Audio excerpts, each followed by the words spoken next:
একদিন এই বড় বাচ্চাটা জঙ্গল থেকে অনেকগুলো গাছ কেটে পুরো গ্রামের মধ্যে অনেকগুলো ঘর বানিয়ে দেয়। এরপর সে ধীরে ধীরে বাচ্চা থেকে একজন পুরুষে পরিণত হয়ে যায়। সে এতটাই বড় ছিল যে আকাশের মেঘকেও ফু মেরে উড়িয়ে দিতে পারতো, আর 1 সেকেন্ডের মধ্যেই হাজার হাজার গাছ কেটে ফেলতে পারতো।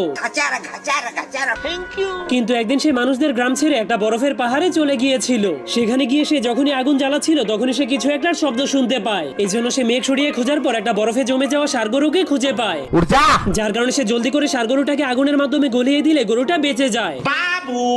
এই জন্য তখনই তাদের দুজনের মধ্যে বন্ধুত্ব হয়ে যায়। কিন্তু এরপর থেকে তারা দুজন একসাথে মিলে পৃথিবীর সব জঙ্গলগুলোকে কেটে ফেলতে শুরু করে। কিন্তু জঙ্গল কেটে ফেলার কারণে মাটি শুকিয়ে পৃথিবীতে খরা শুরু হয়ে যায়। এই জন্য তারা দুজন মিলে পৃথিবীকে বাঁচানোর জন্য পানি খুঁজতে চলে যায়। এরপর সে ষাঁড় গরুটাকে একটা বেকাতারা নদীর সঙ্গে বেঁধে সামনের দিকে যেতে বলে। এই জন্য ষাঁড় গরুটা সামনের দিকে যেতে শুরু করলেই সেই বেকাতারা নদীটা একদমই সোজা হয়ে যায়।